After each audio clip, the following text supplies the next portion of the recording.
இந்த உலகம் நல்லதுமில்லை, கெட்டதுமில்லை. ஒவ்வொரு மனிதனும் தனக்கென்று ஒரு உலகை உருவாக்கிக் கொள்கிறான். பார்வையற்றவன் உலகத்தை பற்றி சிந்திப்பானால் அது மென்மை அல்லது கடினமானதாகவோ, குளிர்ச்சி அல்லது சூடானதாகவோ இருக்கும். நாமும் மகிழ்ச்சி அல்லது வேதனையின் சேர்க்கை மட்டுமே. இதை நாம் நம் வாழ்வில் நூற்றுக்கணக்கான முறை பார்த்திருக்கிறோம். பொதுவாக இளைஞர்கள் இன்ப நோக்கத்துடனும் முதியவர்கள் துன்ப நோக்கத்துடனும் உள்ளார்கள். இளைஞர்களுக்கு வாழ்க்கை முன்னால் உள்ளது.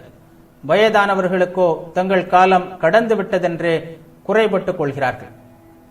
நிறைவேற்ற முடியாத நூற்றுக்கணக்கான ஆசைகள் அவர்களது மனதில் முட்டை மோதுகின்றன. ஆனால் இரு சாராரும் முட்டாள்களே. மனத்தின் எத்தகைய நிலையோடு வாழ்க்கையை பார்க்கிறோமோ அதற்கு ஏற்ப நல்லதாகவோ கெட்டதாகவோ தோன்றுகிறது. தன்னளவில் அது நல்லதுமில்லை, கெட்டதுமில்லை. நெருப்பு தன்னளவில் நல்லதோ தீயதோ இல்லை. அது நமக்கு இதமான வெதுவெதுப்பு தரும்போது எவ்வளவு அருமையான நெருப்பு என்கிறோம். விரலை சுட்டுவிட்டால் அதையே குறை கூறுகிறோம். எனினும் நெருப்பு தன்னளவில் நல்லதோ கெட்டதோ இல்லை. அதை நாம் எப்படி பயன்படுத்துகிறோமோ அதற்கு ஏற்ற உணர்ச்சியை அது நம்முள் எழுப்புகிறது. உலகமும் அவ்வாறே. அது பூரணமானது. பூரணமானது என்றால் தன் குறிக்கோளை பூரணமாக நிறைவேற்றுவதற்கான அனைத்தையும் கொண்டது என்பதே. நாம் இல்லை என்றாலும் அது அழகாக இயங்கிக் கொண்டுதான் இருக்கும் என்பதை உறுதியாக நம்பலாம். அதற்கு உதவி செய்ய வேண்டுமே என்று நினைத்து நாம் நம் தலையை புண்ணாக்கிக் கொள்ள வேண்டியதில்லை. என்றாலும் நாம் நல்லதையே செய்ய வேண்டும். பிறருக்கு உதவுவது என்பது ஒரு பேறு என்ற எண்ணம் நமக்கு எப்போதும் இருக்குமானால் நன்மை செய்வதற்கான ஆசை மிகவும் ஆற்றல் வாய்ந்த தூண்டு சக்தியாகிவிடும். 5 காசுகளை கையில் எடுத்துக்கொண்டு உயரமான மேடையில் நின்று கொண்டு பிச்சைக்காரா இதோ என்று கூறாதீர்கள். அவன் இருந்ததால் தானே அவனுக்கு தானம் செய்து அதன் மூலம் உங்களுக்கு நீங்களே உதவ முடிந்தது என்று அவனிடம் நன்றியுடன் இருங்கள். பெற்றுக்கொள்பவன் அல்ல, கொடுப்பவனே பேறு பெற்றவன். உங்கள் தான திறத்தையும் இரக்கத்தையும் இந்த உலகத்தில் செயல்படுத்தி அதன் மூலம் நீங்கள் தூய்மையும் நிறைநிலையும் அடைவதற்கு ஒரு வாய்ப்பு கிடைத்ததற்காக நன்றி உடையவர்களாக இருங்கள். எல்லா நற்செயல்களுமே நம்மை தூய்மையை நோக்கி நிறைநிலையை நோக்கியே இட்டு செல்கின்றன. மிஞ்சி போனால் அப்படி என்ன பெரிதாக சாதித்துவிட முடியும்? ஒரு மருத்துவமனை கட்டுவீர்கள், சாலைகள் போடுவீர்கள், அறநிலையங்களை ஏற்படுத்துவீர்கள், அவ்வளவுதானே. ஒரு பெரிய அறக்கட்டளையை ஏற்படுத்தி 2-3 லட்சம் ரூபாய் சேர்க்கலாம். முதல் லட்சத்தில் மருத்துவமனை கட்டலாம். 2வது லட்சத்தை குடி விருந்து என்று கேளிக்கைகளில் செலவிடலாம். 3வது லட்சத்தில் பாதியை இதை நடத்துபவர்கள் திருடிக்கொண்டு போகும்படியும் மீதி இறுதியாக ஏழைகளுக்கு போய் சேரும்படியும் செய்வீர்கள். இவற்றால் ஆவது என்ன? இப்படி நீங்கள் கட்டுகின்ற கட்டிடங்களை புயல் ஒன்று 5 நிமிடத்தில் தரைமட்டமாகிவிடும். அதன் பிறகு என்ன செய்வது? குமுறி எழுகின்ற ஓர் எரிமலை நாம் அமைத்த எல்லா சாலைகளையும் மருத்துவமனைகளையும் நகரங்களையும் கட்டிடங்களையும் அடித்து சென்றுவிடும். எனவே உலகிற்கு நன்மை செய்வது என்றெல்லாம் முட்டாள்தனமாக பேசுவதை விட்டு விடுவோம். உங்களுடையவோ என்னுடையவோ உதவிக்காக அது காத்து கொண்டிருக்கவில்லை. என்றாலும் நாம் வேலை செய்ய வேண்டும். எப்போதும் நல்லது செய்து கொண்டே இருக்க வேண்டும். ஏனெனில் அது நமக்கு ஓர் ஆசீர்வாதம். நாம் நிறைநிலை அடைய இது ஒன்றே வழி.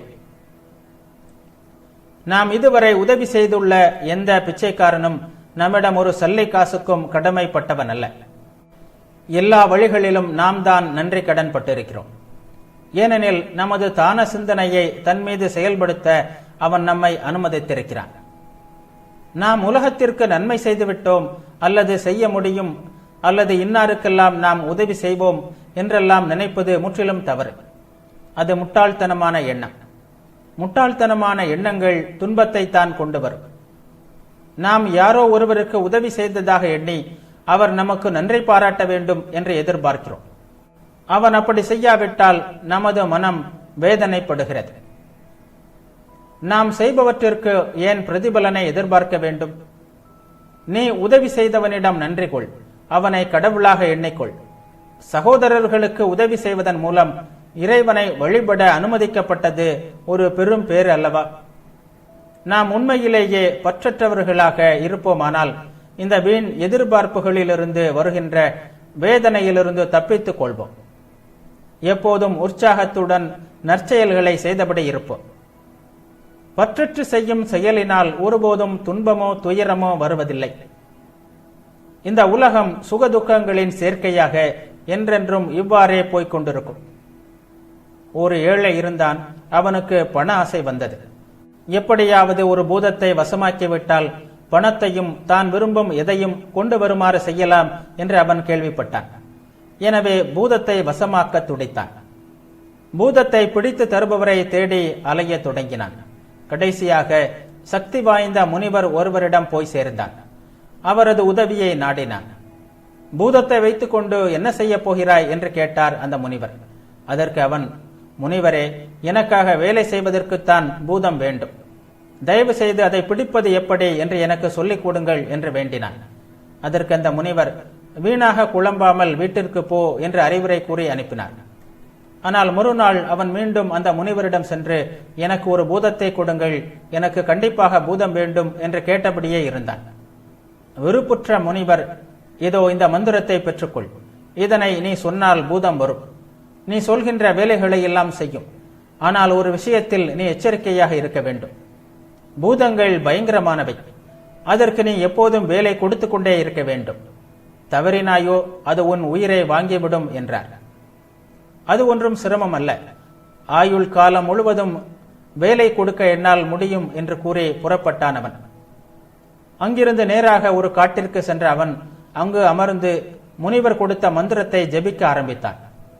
நெடுநேரத்திற்கு பிறகு ஒரு பெரிய பூதம் அவன் முன் தோன்றி, நான் ஒரு பூதம், உன் மந்திர சக்திக்கு கட்டுப்பட்டுள்ளேன். ஆனால் நீ எப்போதும் எனக்கு வேலை கொடுத்து கொண்டே இருக்க வேண்டும். தவறினால் அடுத்த கணம் உன்னையே கொன்று விடுவேன் என்று கூறியது. உடனே அந்த மனிதன், எனக்கு ஒரு அரண்மனையை கட்டு என்றான். தயார், அரண்மனை கட்டியாகிவிட்டது என்றது பூதம். பணம் கொண்டு வா என்றான். இதோ நீ விரும்பிய பணம் என்று பணத்தை கொடுத்தது பூதம். இந்த காட்டை அழித்து இங்கே ஒரு நகரத்தை உருவாக்கு என்றான். அடுத்த கணமே தயார் என்றது பூதம். காடு அழிந்து நகரம் உருவாகியது. இனி என்ன என்று கேட்டது பூதம். இனிமேல் இந்த பூதத்திற்கு கொடுக்க எந்த வேலையும் இல்லையே, எதை கொடுத்தாலும் ஒரு கணத்தில் செய்து விடுகிறதே என்று எண்ணிய அவனுக்கு பயம் பிடித்துக் கொண்டது.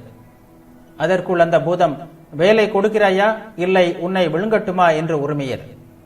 அந்த அப்பாவியால் அதற்கு எந்த வேலையும் கொடுக்க முடியவில்லை. அஞ்சு நடுங்கிய அவன் ஒரே ஓட்டமாக முனிவரிடம் ஓடினான். முனிவரிடம் சென்று, சுவாமி, என்னை காப்பாற்றுங்கள் என்று கதறினான்.